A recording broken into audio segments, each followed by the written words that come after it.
So for this unit, we are talking about coastal ecosystems. So anything that is technically on land, but comes into contact with the ocean. So all of our land down to the beach, down to the coastline is what we're going to talk about.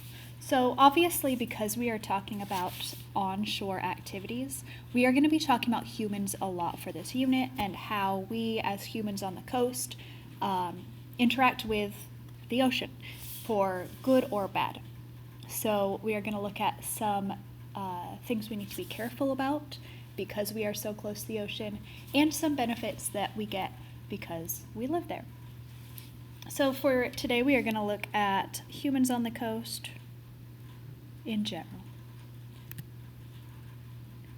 Okay, so to begin, I want to look at kind of a overarching theme for our class in general, but also just for this unit, is looking at how our choices indirectly impact our ecosystems. So a lot of the things that we are going to be talking about are things where we are impacting the ocean and vice versa, not in a direct way, like we're not throwing our trash into the ocean at the beach, or we are not maybe like catching an animal and that's why it's becoming endangered. We're not hunting a specific animal that becomes endangered, but because everything is so interconnected, there are impacts beyond what we might actually see. So one of these that we're going to use to start out is this connection between salmon, this guy here is a salmon, and sea urchins that are killing off our kelp forests here in California. So we might not actually see this as a connected issue. So off the coast of California and honestly up the west coast, all the way up the west coast of the United States, we have as one of our main ecosystems in the ocean our kelp forests. And this is something that we'll look at. I encourage you, if you're interested now, to go look them up. They are these incredible ecosystems where there are just huge pieces of kelp that are attached to the rocks at the bottom of the ocean, close to shore, so obviously not the ocean floor, but then go all the way up, span the entire depth of the ocean, and they grow like a forest because they're so densely packed, and they are full of all different types of animals. We have squid in there, we have otters, we have sea urchins like we see here, and sea stars and anemones that you can see down at the bottom here. It gives shelter to a lot of fish, and especially fish nurseries. So younger, vulnerable fish and other animals are going to hide in there to stay safe. And then other predators, larger animals like sea lions will go there because it's so plentiful in food. They are one of the most important ecosystems on Earth. And unfortunately, they are being eaten away because we have all of these sea urchins. So if you've never seen these guys before, they do have a mouth that's on the bottom, and they use these spines to move around, and they just eat away at kelp. Is their major food source. So this is the impact we're seeing. And we might not see that the actual cause for why these sea urchins are overabundant, why there's too many of them, and they are killing off our kelp forests, goes all the way back to salmon, which do not even live near us in California. So this whole issue actually has to do with salmon off the coast of Alaska and Canada in the North Pacific. So if you know anything about salmon, the first thing you probably think about is like your dinner. Salmon is one of the most popular fish to eat, and as such is being fished a lot, perhaps out of existence, which is an issue we will talk about later on. But because of the rise in popularity of salmon and the increased demand as it's become a little bit cheaper and more accessible, more people are trying to eat salmon. So it is being overfished, and we have lower populations of salmon. And that is a problem for our seals and sea lions. So we have a seal here, and one of their major food sources is large fish like salmon. So because the population of salmon is declining, the population of seals is also declining because they don't have any food, so they are going hungry or having to relocate away from where the salmon are to go find a new food source. So the number of seals and sea lions near Alaska in the North Pacific is also decreasing. But sea lions don't actually impact urchins either. The issue, because they do not eat urchins, is that one of the major predators of seals and sea lions are orcas, are killer whales. So because the salmon declined, the sea lions declined or relocated, and now the orcas don't have seals to eat. So luckily for our orca, they are not dependent on sea lions. They are their preferred food source because they're so fatty and a little bit slow. They're better at hunting them. They have shifted their eating habits in order to get whatever is available to them. And one of those things that is available to them are sea otters. So in a healthy ecosystem, an orca is probably not going to go after a sea otter as an adult because they're so small. It's not worth the hunt to get such little food in return. So they would prefer to be eating these seals. But because they are eating this otters, they have to eat a lot more in order to live, just because of the size difference. And otters happen to be one of the main predators for sea urchins. So in a healthy ecosystem, our urchins would be kept under control by our otters, and the otters would be left alone by the orcas mostly. They do have other predators, but they would not be at such high risk from orcas because they would be eating seals, which would be eating our salmon. But because our activity knocked out salmon on this end, it has this cascade effect like thousands of miles away, that now our kelp forests are at risk and all the animals that live there are at risk. Not because we are doing anything to the kelp forest. They are protected. They are federally protected areas in our country, but because of this upstream effect of the salmon hunting. So if you were to tell somebody that them eating salmon 3 times a week is actually killing our kelp forest, they might be a little confused because salmon don't live in kelp forests, but everything is going to have a complex effect, which is what makes it so difficult sometimes to enact environmental protections and to try and fix them, because it's never just one issue. So this is our theme, is that everything we do is complex, interconnected, and we want to make sure that there aren't downstream effects of our actions, or if there are downstream effects, we want them to be generally positive. Okay, so what I want you to do, before we go through this whole unit, one of the key focus points we're going to look at, every unit we look at like an animal or an organism in depth. We really focus on one, and then we also focus on an ecological issue. And so the issue that we're going to look at are pollutants. The organism we're going to look at is actually kelp and kelp forests. But our big issue, our negative side of it, is going to be we're going to look at pollution. So what I want you to think of is, in terms of how destructive these things are to our environment, especially to the ocean, I want you to rank them from most to least destructive. So you're going to have to write this down for this assignment, but then I want you to keep this somewhere, because as we go through this unit, we are going to try and reorder them as we learn more about the severity and the scale of how these different things affect our environment. So the first one, manufacturing and corporations. So these are things like factories or places like Amazon, things that, when I say a corporation, I don't mean just like a business down the street. It's something that's a large scale, like nationwide. We know about these things. Places like Nike or Amazon or Target. Do we think that their things produce more pollutants? Residential waste is anything that you produce during like your daily activities. So at home or driving to work or school, things that individuals do in their personal lives.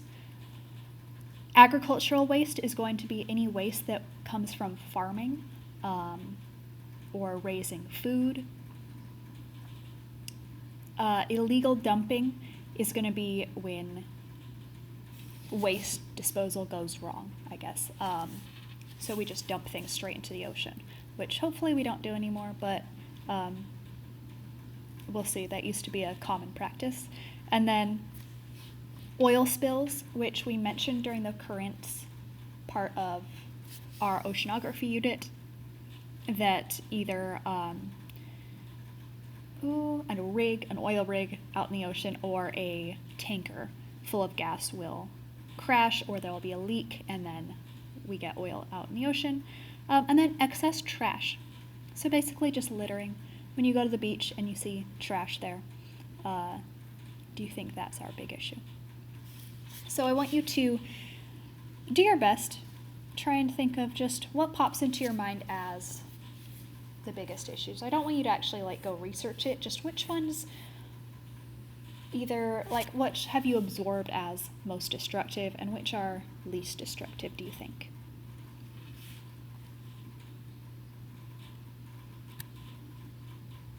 Okay. So why we're talking about humans and the coast, humans and the ocean, is because here is a slightly outdated population map, but the numbers should be pretty consistent still. There should be a few more dots, but the locations probably have not changed that much. So each one of these orange dots represents 100,000 people, and so this just shows the population density around the world, where people are actually located. So if we look at it, we can see that most people are concentrated around coastlines. Places where people are inland, like here in Mexico, it's pretty consistently high throughout southern Mexico, but it's so narrow that they're still pretty close to a coast. Throughout Europe even, especially Russia, Australia, Canada, you can really see, and even in the US, you can see our population is really concentrated along the east and west coasts. And if you think about where our major cities are, they're basically coastal cities. We have New York and then Los Angeles, Seattle, and Washington, D.C. Even like our bigger inland cities are places like Chicago, which are along a Great Lake, which is connected to the ocean. And then we see that through Africa too, is that we have concentrations along the coastlines, and then we have these little pockets where if we were to zoom in, this is places where here's the Nile River, so another water source. We have lakes down here that are kind of taking into account why those population densities are so high. So, looking at this map, the statistics on this are actually that 44% of the whole world's population lives within 50 miles of a coastline, so of a ocean coastline. And in America, that number increases to 50%. So 50% of all Americans live along one of two coastlines here. So that's why it's so important to look at human impact on the coasts and on the ocean, is because we are so close to it. Obviously, we here are so close. I'm sitting at school like a mile away from the ocean, but all of us, no matter where you are in the city, are within that 50 miles, probably within 10 miles of the ocean. So everything we do can make its way to the ocean. And the reason that people have settled here, this map that I showed you, those demographics, if anything, over time we've gotten further away from the coast, but traditionally people have always lived near coasts for a number of reasons. So we'll go through what some of the positive relational aspects are of living next to the ocean. Number one is obviously a water source. So obviously it's not fresh water, but having a water source close by is useful for several reasons. Second is it's a good food source. There's, in many places, still plentiful food from the ocean, either from shellfish or fish that people can get, and even kelp we'll look at is edible, and people have eaten for thousands of years. And it attracts other terrestrial animals that can be used as food. So it is a nice guaranteed food source to live near a coast. Shelters, so because of the increase of water and other materials there, that you can find materials to build yourself a shelter. It also is like kind of as a defense thing. This is something that animals find useful, and also humans, is that if you're near a coast, you only have to guard like one side of you. Like people can't sneak up on the other side if there's no land there. Okay, transportation. So this is a big one as well, is that when people set out to expand throughout human history, is that the easiest way to get around, the most efficient way to get around would be by boat. So if you see ancient trading routes or ancient like immigration routes, they were generally done by boat. So it was advantageous to just have your city right where a port would be so that you could trade with other people.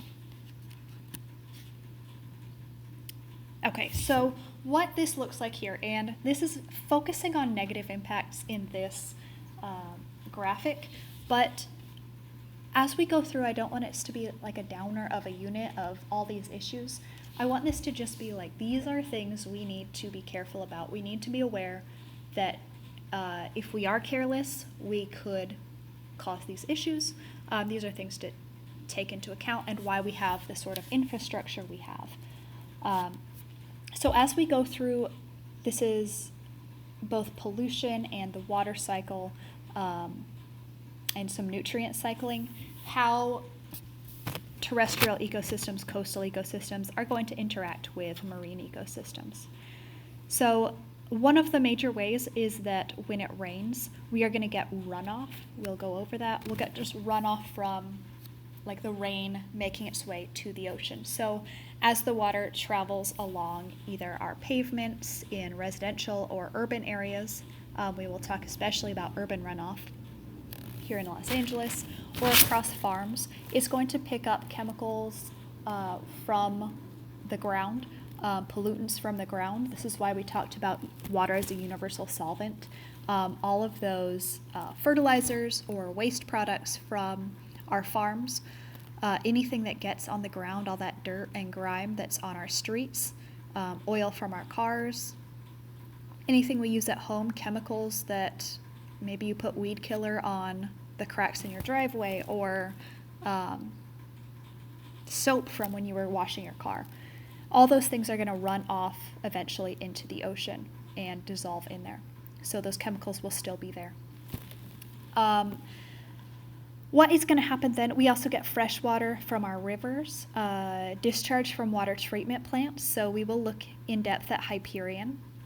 Right next to school, we have the biggest water treatment plant in Los Angeles. It filters like 80% of our water, goes through there. So we have a lot of fresh water also coming in to our estuaries or our coastal ecosystems.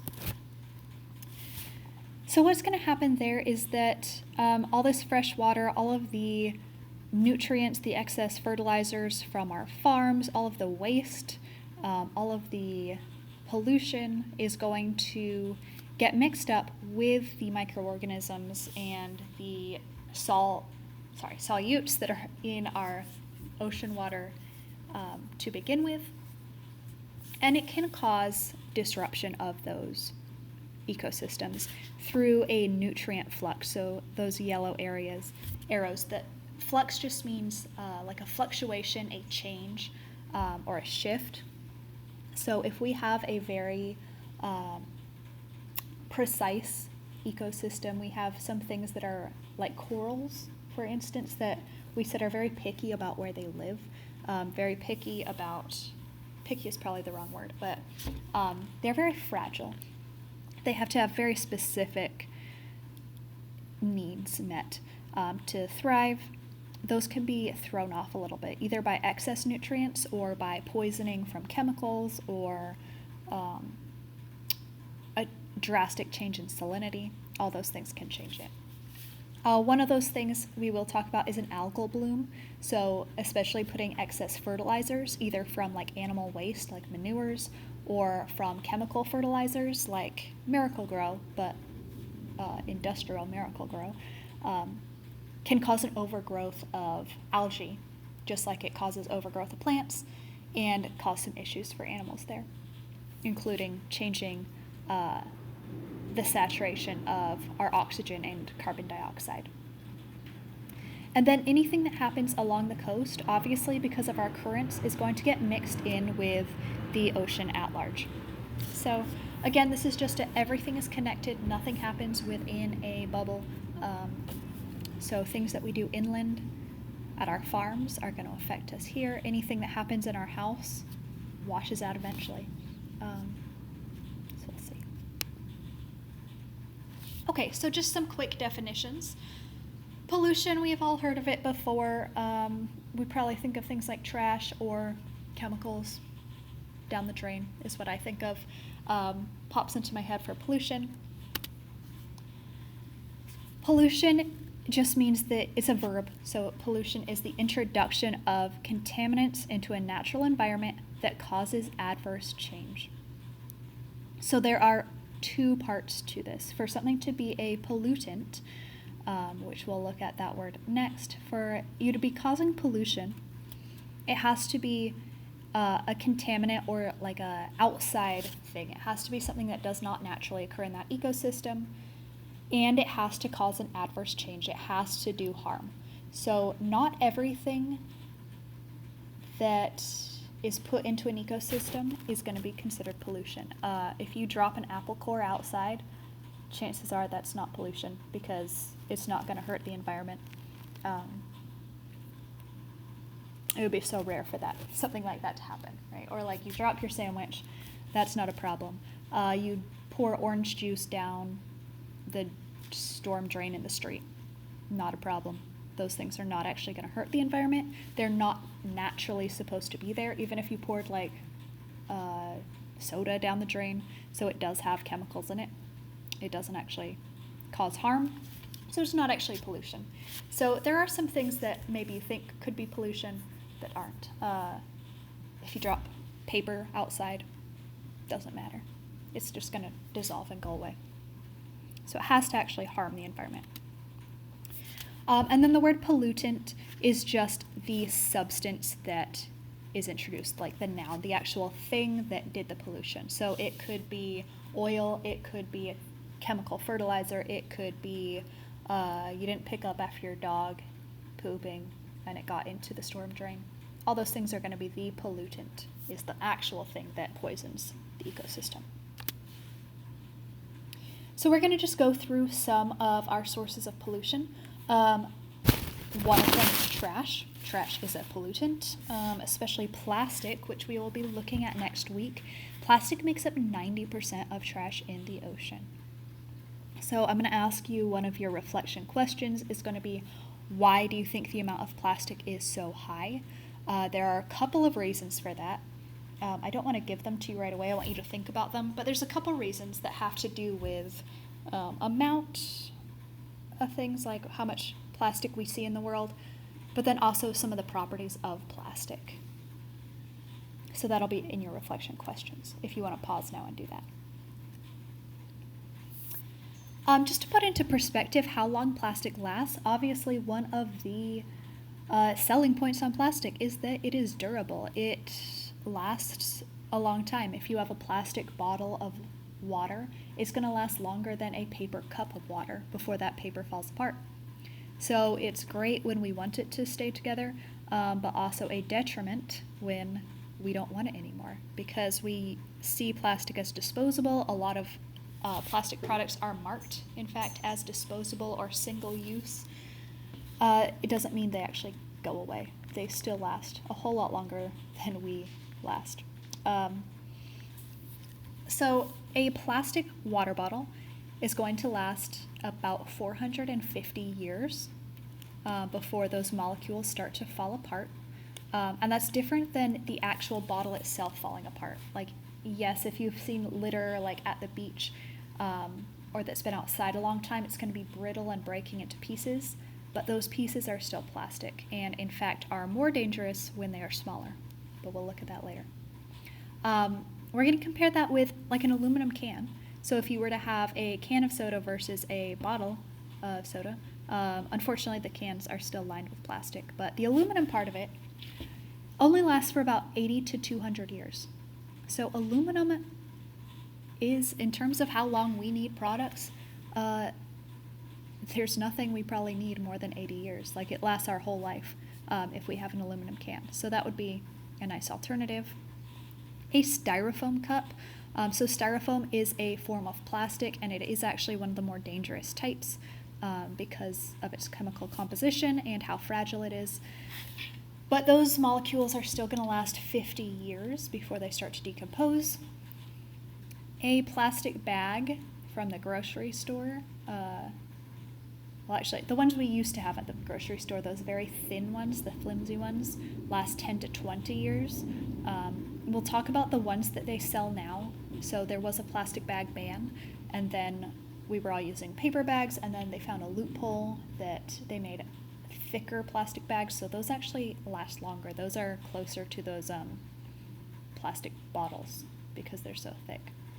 But we'll come back to that. A milk carton, so that like thin, almost like a poster board type of milk carton if you have had those in elementary school, or if you get milk in cartons at the grocery store. Those last about 3 months. So now we're down to like a doable span, something that we could see start to fall apart. An apple, so normal food products. An apple lasts a little longer than some others, but it's still gone in 2 months.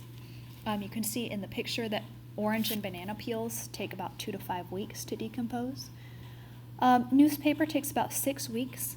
That's why when I said it doesn't generally count as a pollutant, it is litter, but isn't really pollution because it falls apart pretty quickly. And then a paper towel also probably would not count as pollution because 2 to 4 weeks it would be gone and decomposed into natural things.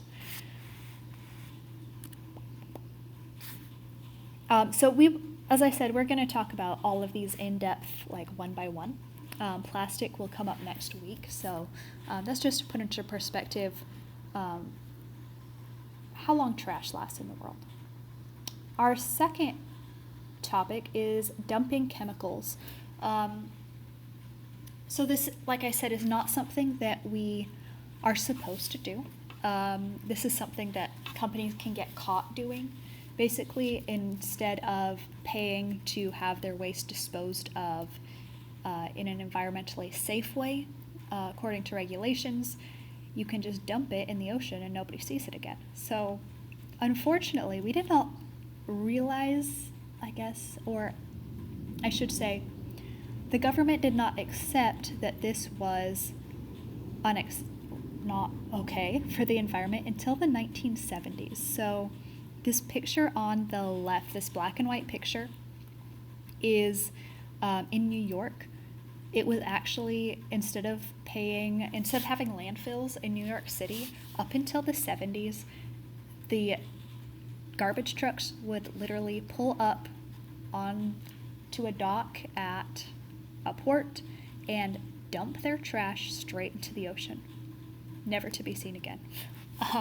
So you can see they are dumping barrels, I think, of old oil products into the ocean there, but literally just all our garbage, we just dumped it in the ocean because it was out of sight, out of mind. And then tests were done, like environmentalists were up in arms about it. Tests were run, and finally it was showing that these are having terrible effects on not just the environment, but on people. Like, the water out there was full of whatever was in the garbage was now in the water, full of bacteria, killed off all the animals in the area. And even now, some of those areas have not really rebounded. Like you hear about people swimming in like the Hudson River, and it's disgusting. Like people are disgusted by it because it is so polluted still. So you can see over on the right is a scuba diver who has found one of these tanks years and years later. So you can see over time the salt water corrodes the tank. So whatever is in those containers is going to leach out over time. So again, this is illegal now, but people are still going to do it. So when we say dumping chemicals, we mean large-scale dumping of industrial, generally waste, sometimes residential waste in the ocean. A more common way you might see this is something I've honestly never seen somebody do, but I've heard about it, is dumping oil or chemicals down these storm drains. So in Los Angeles, most of our storm drains have these little dolphin signs on them.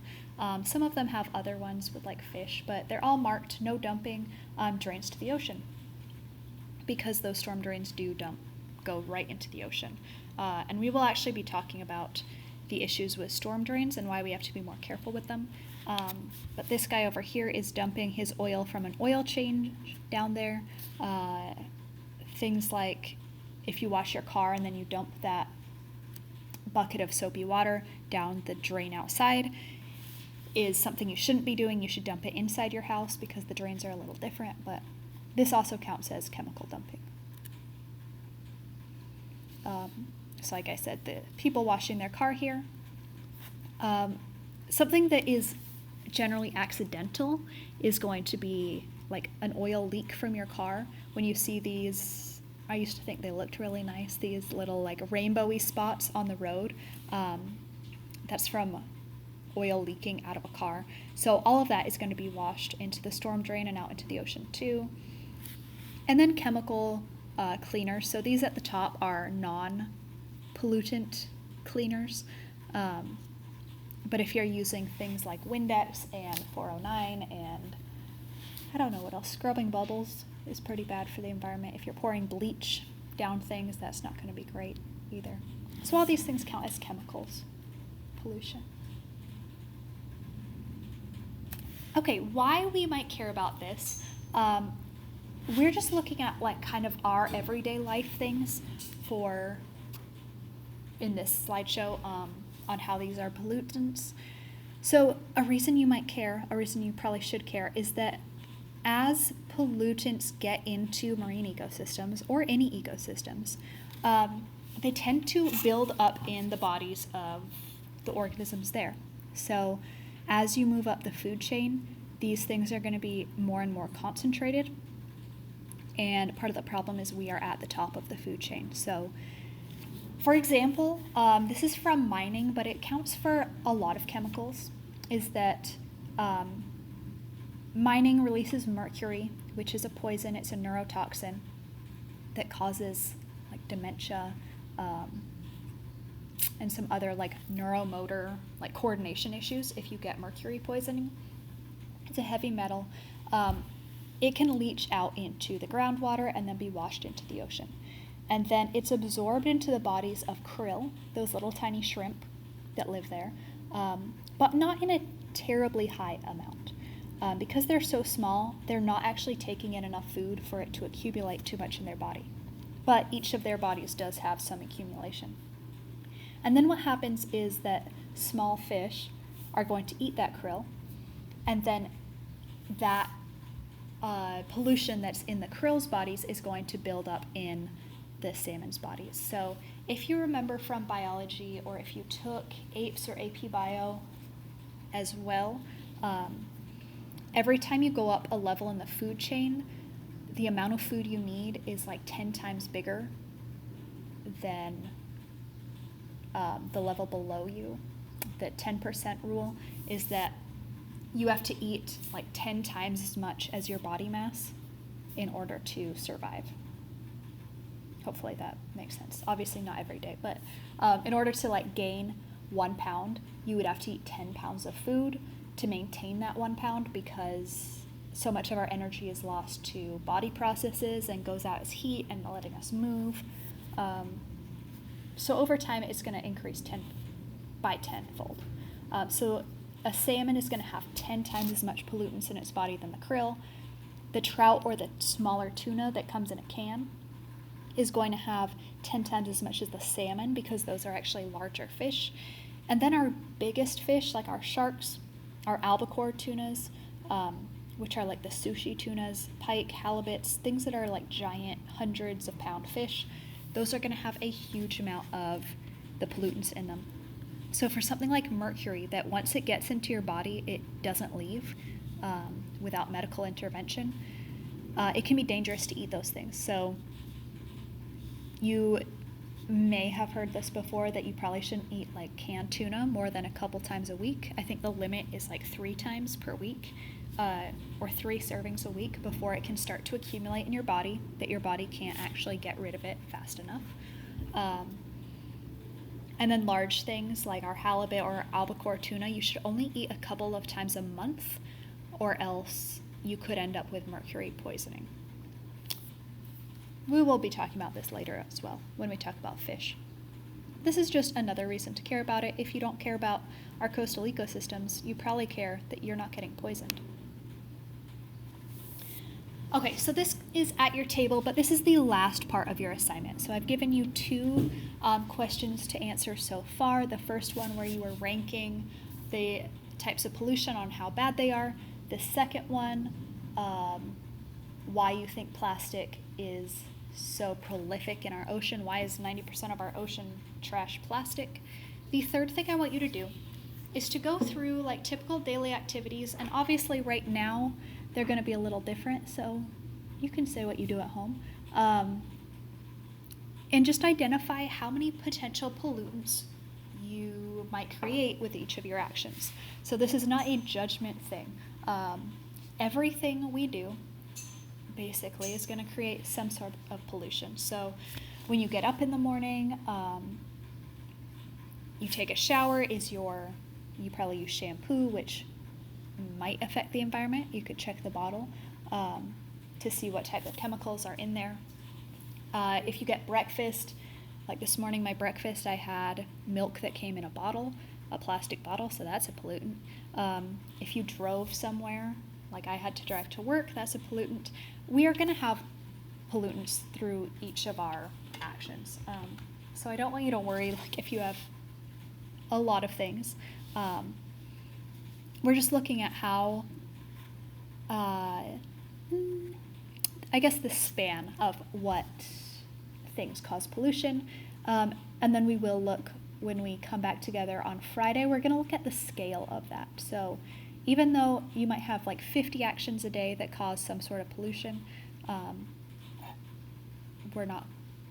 it's probably not what's killing the environment. Okay. So then if possible, I want you to identify a way that could be reduced. So maybe instead of driving, I ride my bike to work, or